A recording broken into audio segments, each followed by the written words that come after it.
First, I forgot to submit it. Can I submit today? You didn't submit? I forgot to submit the previous one. Can I submit? Okay, today? submit. Thank you. And also you mentioned that there is a possibility for extra points for according to the syllabus in the previous syllabus. In the previous syllabus, it was like a distance, not a distance education. Now it's a distance education. Just to try to get your maximum points from the exam 2 and the final exam. Like it will not be that much complicated as you would have it like on class exam based. So online based will be much more simpler. Okay. Okay, so generally speaking, depreciation is all about when your asset is being deteriorated in terms of value, and there are 3 types of categories. Is one depreciation, the other deflation, the third one is amortization. And in order, once we said there is a value, that value should be estimated, and it has got some different ways of estimation of that value, that depreciation. Basically, depreciation is the non-cash item. However, it's considered to be as an expense. So there are mainly 2 ways of doing it. One is the straight line depreciation, the other one acceleration of depreciation, which means that at the so when it comes to the straight line of depreciation, is the method that is used to recognize in an equal amount for each period. So your expense is recognized in an equal amount. If your asset is in terms of life, it's 5 years, that means that you will separate this cost into 5 years.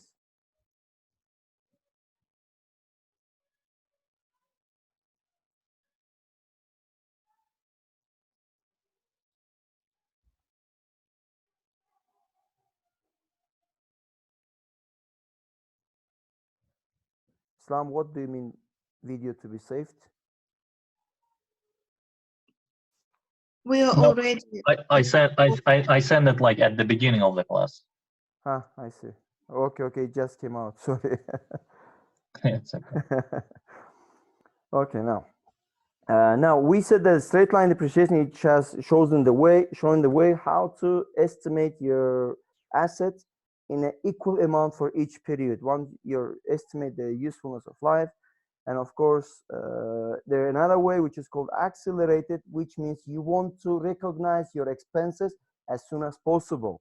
Like maybe you double declining. There are other ways of doing it. Like you're accelerating your recognition of your expenses depreciation. So at the end, there will be less amount left.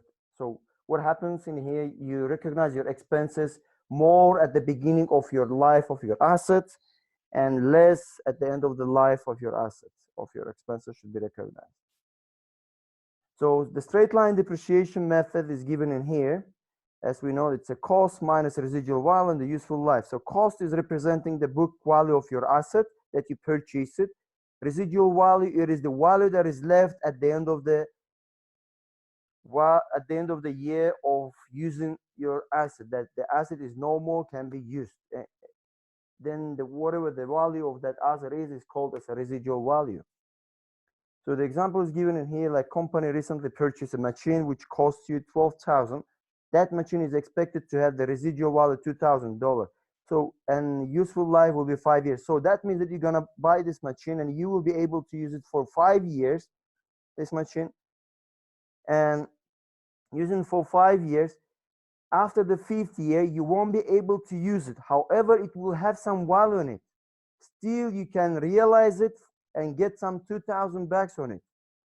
So in order to calculate depreciation expense using the straight line methods, as you are aware of it already, it's cost minus residual value over the useful life. It's each equal period is gonna give you $2,000 of depreciation. And each as well at the same time is recorded as in a balance sheet as a contra asset value item, accumulated depreciation. And this is depreciation expense which is recorded in income statement. So once, as I have told you, that accelerated depreciation is just speeds up your recognition of your depreciation expense in systematic way to recognize more depreciation expense in early years, in the beginning of the years of your asset's life, and less leaving for the depreciation expense in the later years of its life that we have the asset. So total depreciation expense over the life of the asset will be the same as it would be with using the straight line depreciation. So it doesn't, the estimation just changes in terms of how much expenses you would recognize at the early way of life, and how much will be recognized at the end of the life of its using assets. But however, as it comes out to the end, the summation of your expenses will be equal in both cases. So the accelerated depreciation example is a declining balance method that is applying the constant rate depreciation, and where they mostly use like double declining balance, where they apply 2 times of straight line rate. The example in here is given like if asset's life is 10 years, the straight line rate is 1/10. Then the double declining will be 2/10, like it's twice of the straight line depreciation. So which means that it will depreciate in early years more than in later years.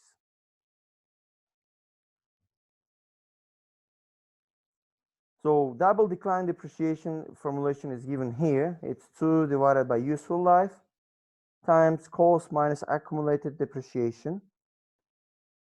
So double decline does not explicitly use the asset's residual value in calculation, but depreciation ends once estimated residual value has been reached. If the asset is expected to have no residual value, so there are some cases that the asset may not have the residual value, then DB method will never fully depreciate it. So a DB method is typically changed to straight line at some point in asset's life.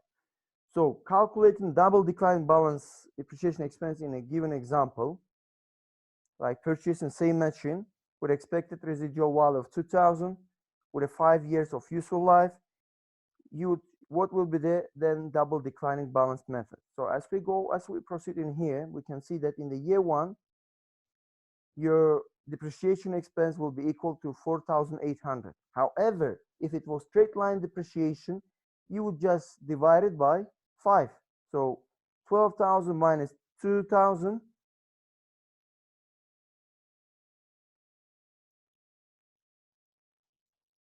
minus 2,000, and this all divided by 5 years. And this give you like 2,000 for each year. This is straight line. And this is on the left side, we can see that it's a double declining. Like in the first year, it is more than double actually in here, but it's called double, like you're taking twice, you're timing by 2. So in the second year, 12,000 minus 4,800, like accumulated already depreciation.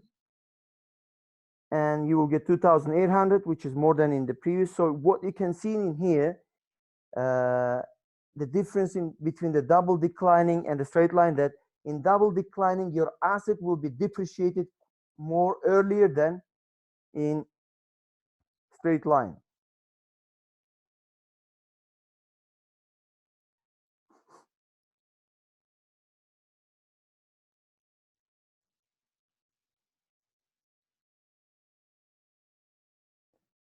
So coming to amortization is an allocation of the cost of intangible assets, such as franchise agreement, or we can give you the example of amortization loans, like the mortgage loan that you get it, like they're amortizing always. Or the financial institution, they have their assets, and most of their assets are the financial assets. They're like loans and financial instruments, and they've got amortization expense. And they should be matching with the proportion of asset economic benefit is used during method. So most firms use the straight line methods in here to calculate the annual amortization expense. So apart from that, we have bad debt expenses and warranty expenses recognitions. Like if we assume that the company or the firms, they sell the goods or services on a credit basis, and apart from selling something on credit basis, they provide a warranty on that services or goods. Like you're buying a TV or you're purchasing a car from a gallery, and they give you a warranty like 5 years of warranty that ain't nothing gonna happen engine, or 5 years of warranty that gonna change the oils or any insufficient or defects of the parts of the car, they will just substitute. So these things should be recognized before, when it comes its time in a later period. So the purpose of it, the firm should have to estimate the bad debt expenses and the warranty expenses before they occur. Any questions? Okay. No. Questions. Guys, give me 1 second. Let me just get a water. Just got thirsty.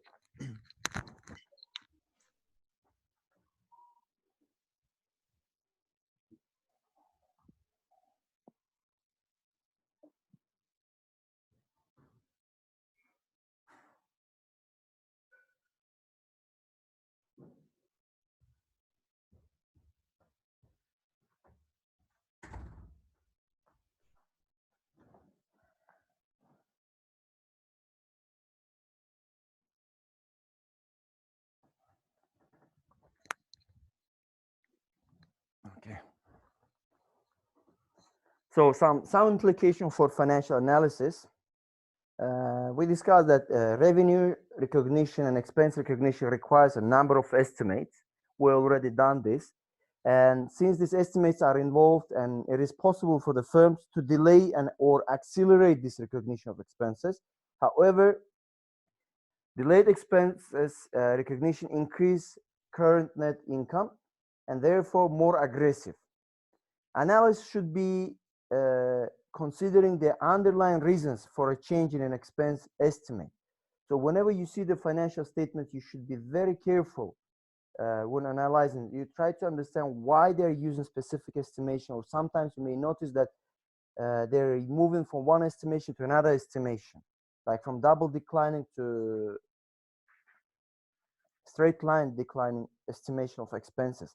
As you can see from the first paragraph, it says that involving it is possible for the firms to delay or accelerate the recognition of expenses.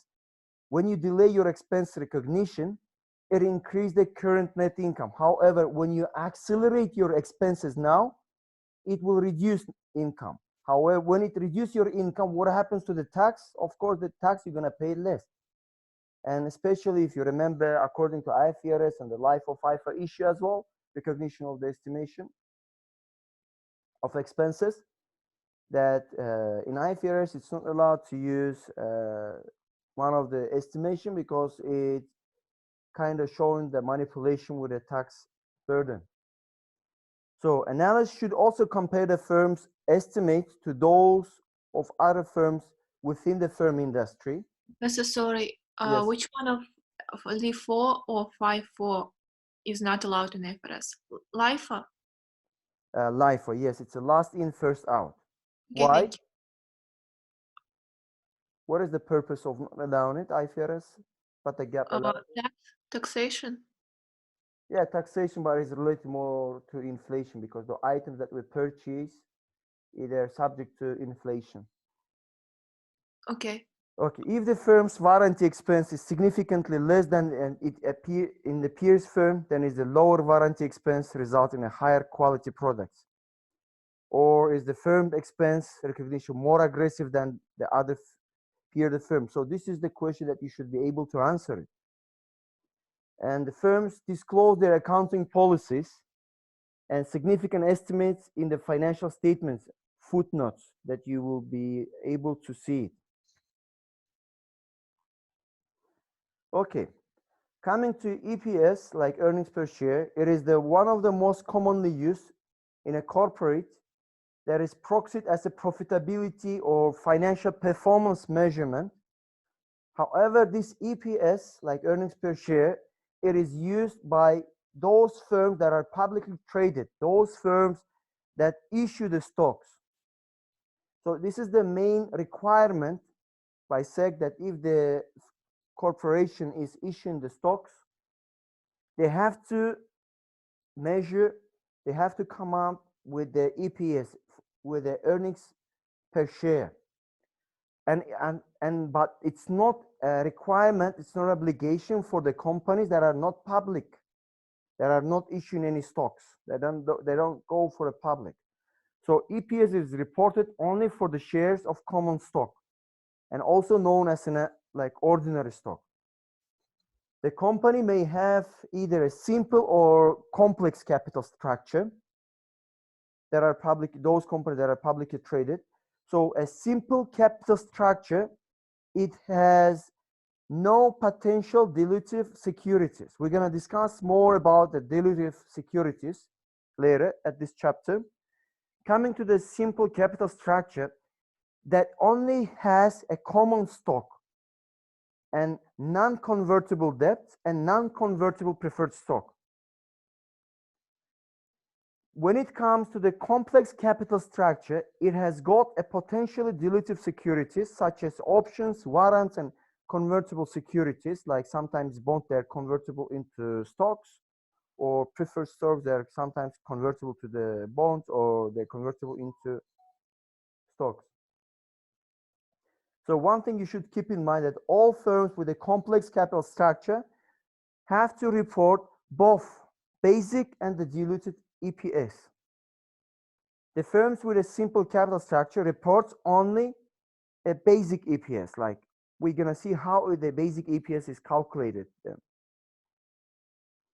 So the basic EPS calculation does not consider the effect of any dilutive securities.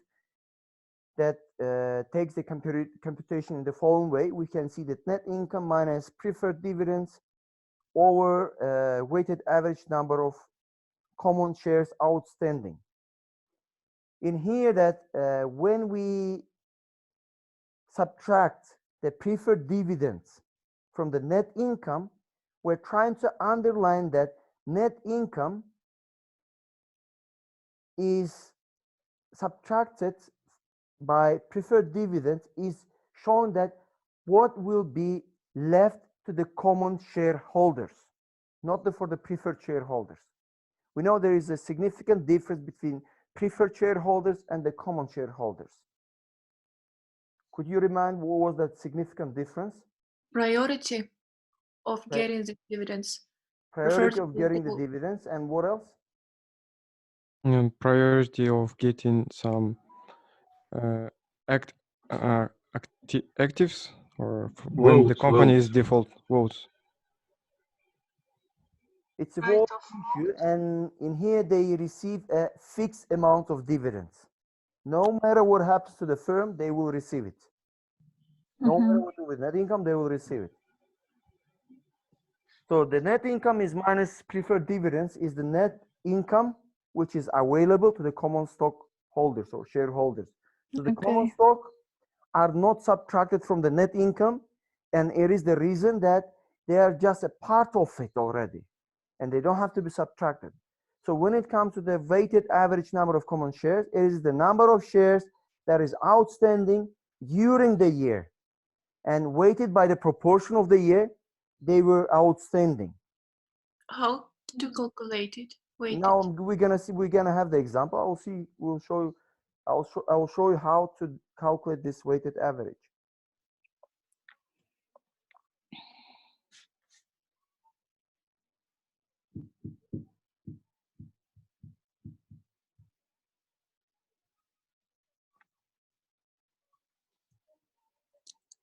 Okay. Now, here's an example. A Johnson company has a net income of $10,000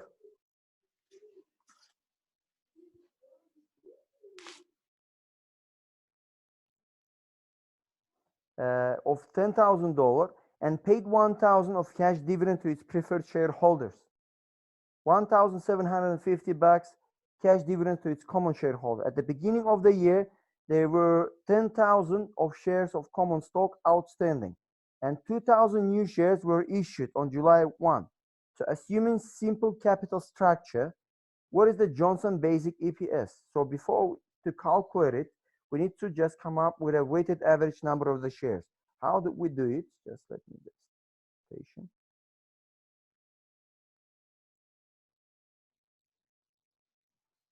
So shares outstanding for the whole year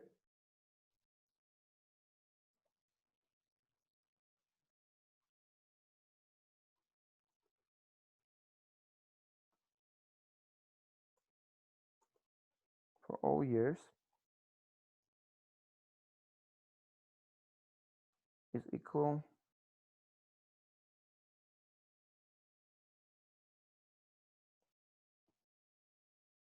and we are considering if it's a whole year, we should consider all the 12 months, which means that we have 10,000 of outstanding shares during the year times 12. It will give us 120,000. Then shares outstanding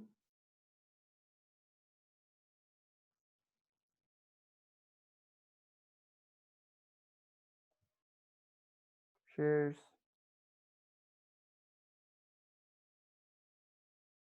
outstanding 102.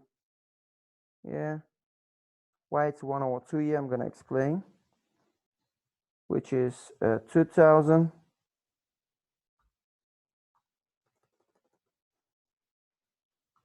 times 6, which makes 12,000. So why it's half year? Because it says it was issued in July 1st. Like from the January to July 1st, there are 6 months, like half year. That's why we consider 6 months. And weighted average shares then will be equal to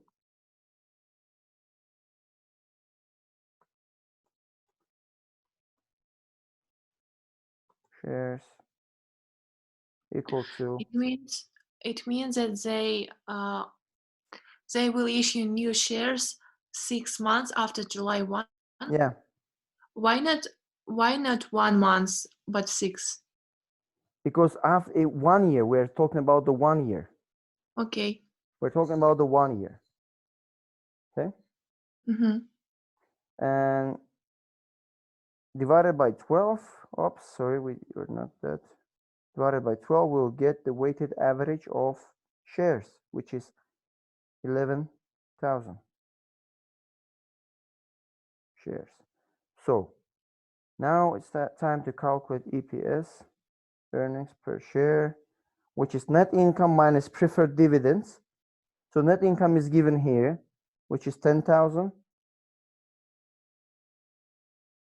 minus preferred dividends, which is 1,000. Closing the brackets.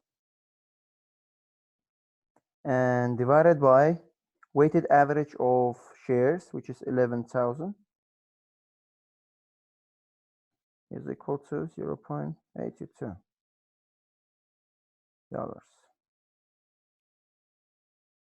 So earnings per share is $0.82.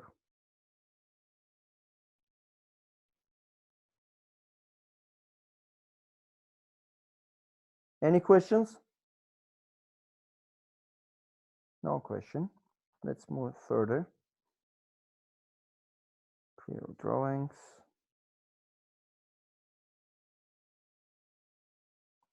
Where is the answer here? Okay. Did we calculate correctly? Yes. Okay. Now,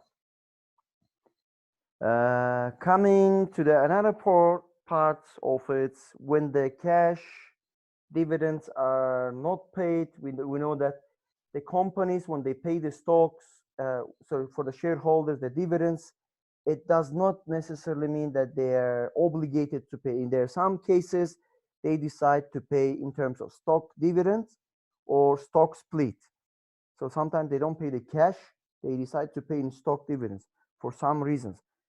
When they pay in the stock dividend, it means that they're distributing of additional shares to their shareholder. with the amount of proportion to the current number of the shares. If, for example, 10% of stock dividend is to be paid for the holder of 100 shares of the stock, he would receive 10 additional shares. So in total, he's going to have 110 shares. When it comes to the stock split, that refers to a division of each old share into a specific number of new shares. Holder of 100 shares will have a 200 shares after when it's said to be 2-for-1 split. So if it is the announcement that all the shareholders, existing ones, they will get 2-for-1, it means that the holder of 100 shares, they will have 200 shares in total. So their shares will be split up into 2. So each share for 2. And another example, 150 shares, 3-for-2. So here's the important thing that you should keep in mind, that each shareholder's proportional ownership in the company is unchanged by either of these events. So the proportion of the ownership will not change no matter what happens. In what I mean, no matter what happens, it's concerned stock dividend and the stock split. So each shareholder has more shares, but the same percentage of the total shares of outstanding. So the percentage of the ownership does not change.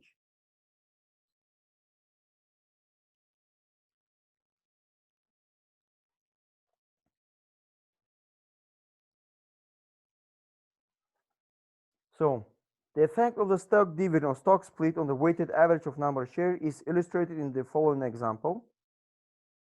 So shares are issued after the stock dividends that are not affected. So during the past year, R&G Incorporation had a net income of $100,000 paid, dividends of $50,000 to its preferred stockholders, and paid $30,000 in dividends to its common shareholders. So the common stock following account is here. Go.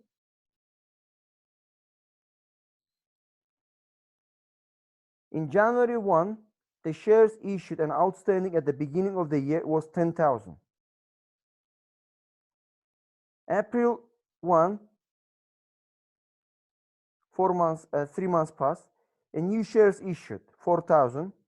July 1, 6 months passed, 10% stock dividend.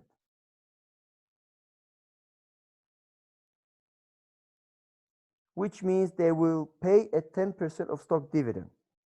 And September 1, a shares repurchase for treasury. So in here, we are asked to calculate the computed weighted average number of common shares outstanding during the year and compute the EPS.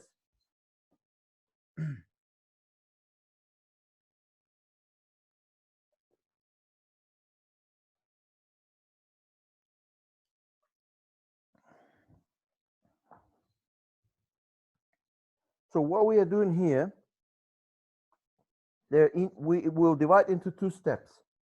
In the first step, we'll try to see the effect of this stock dividend, how it will affect the structure in here. So in January 1, the issued and outstanding at the beginning of the year, they will have in total, let me just open it.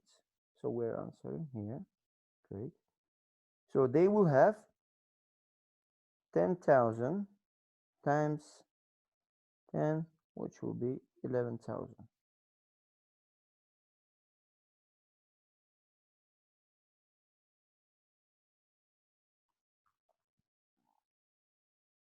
So in year January 1, the shares issued and outstanding will be equal to, with a 10% of dividend, will be equal to 11,000. When it comes to April 1, the shares issued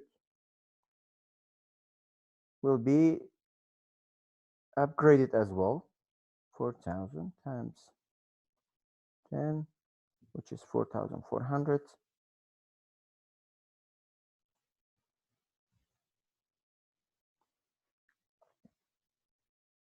And when it comes to September 1st, so one thing you should keep in mind, what even it takes after the paying the stock dividend, the shares that are issued after it they shouldn't be affected in any way.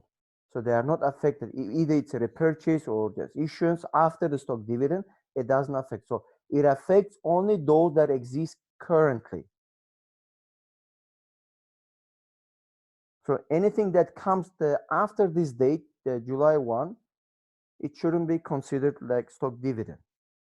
So the repurchasing the agreement, so repurchasing the treasury, like repurchasing the contract, it will be the negative sign in here because we're buying back, like minus 3,000.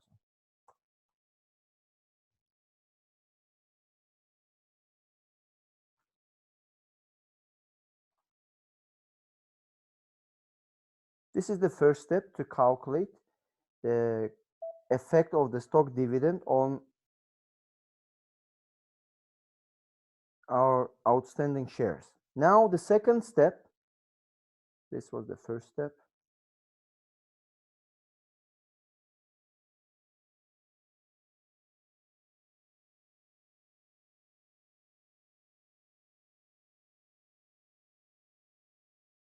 Step number 1. Now, second step, we need to compute the weighted average of numbers of post-stock dividend shares. Now, let me just highlight here so that I don't lose it. Close. Oops, it's black. I want white one.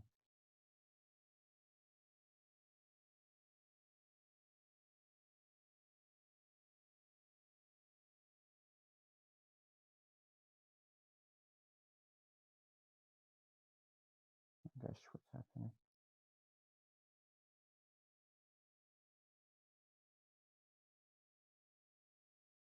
Okay.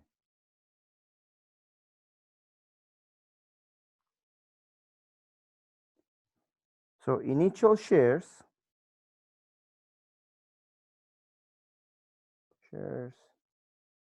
is 11,000.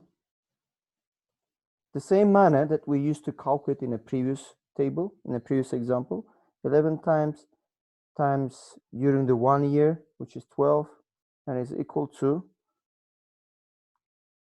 132,000.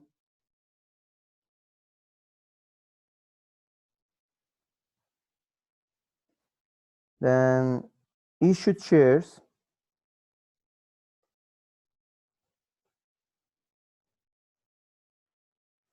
is 4,400 times, you tell me how many months we should consider?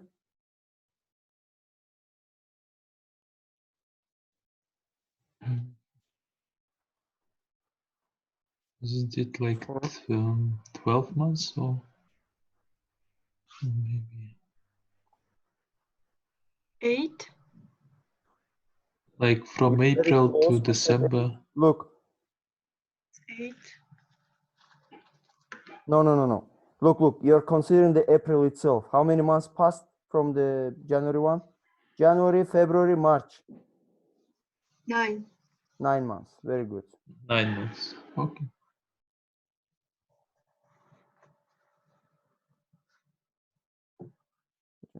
$600.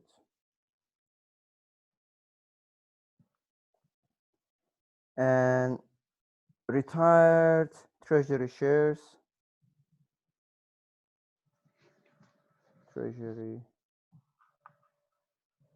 share is minus 3,000 times 4 months, which is minus 12. And average shares, the weighted average shares is equal to weighted average shares is equal to weighted average shares. So we just sum it and subtract the treasury shares. We'll get 159,600 divided by 12, which is equal to 13 and 300. And now we can calculate the basic EPS.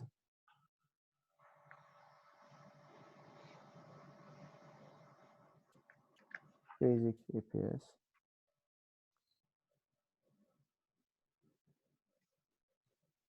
Basic EPS.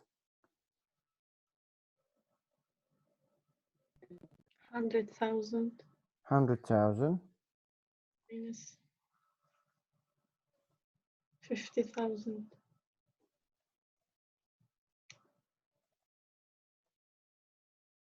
minus 50,000.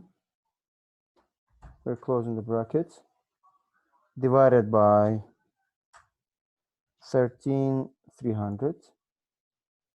And it should give you 3.76, if I'm not mistaken. Just let me recalculate. Yes, $3.76.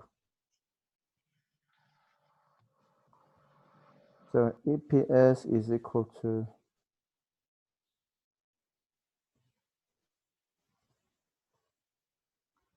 3.76. Any questions?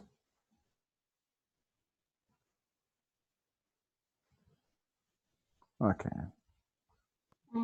Professor, if the stock dividend, this 10% is on July 1st, we will apply it to the earlier periods? To the earlier, that comes before the July 1st. Nothing comes after. Okay. It only affects the thing that comes before it, all the events before that. Okay. Okay. Okay, guys. Now I want you just. Do you have any questions how to calculate and getting the EPS, the basic EPS? If you don't have any questions, I want you now to get the piece of paper and put your name and surname. You will solve the problem. I will give you the now another problem. You will solve it exactly in the same way, and you will send me to the WhatsApp group, the financial statement analysis group. You will send it now. When should we submit it? Now. Ah, okay. I'm erasing. If you want to just take a picture, the solution.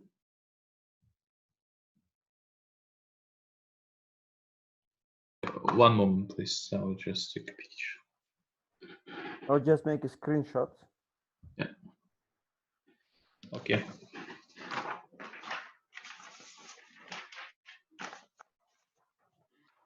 Okay, I'm erasing this all. Now, I will change the things in here.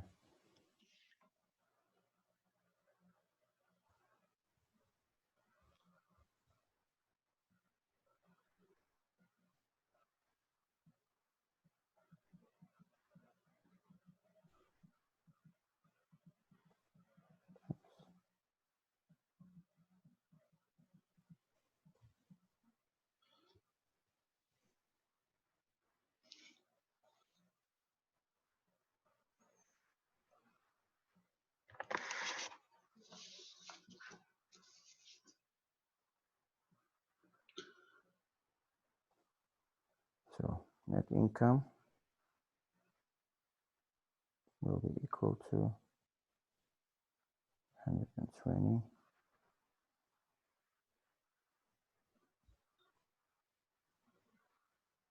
Stock dividend will be equal to 30,000. 10,000.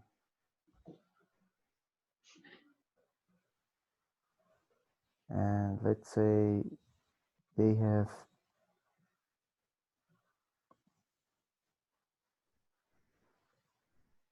okay, let it be 100%, 10% of stock dividend.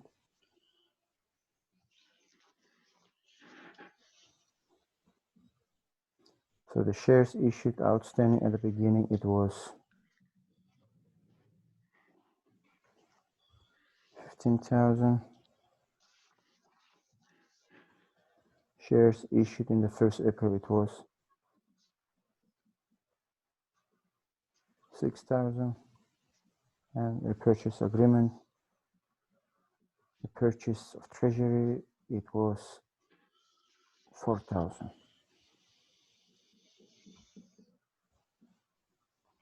Okay, this is the example. Solve it and send it to me. Save this one. Okay.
Professor, are you there? Yes, I'm here. Should we multiply each of the shares on the same amount, 1.10? Not all the shares. Don't make it with the repurchasing. Only But 1.10. Which was on the beginning of the year only. initial shares and the issued ones. Yeah, I know, Before but the, yeah, 1.10. yeah. Okay.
Professor, are you there?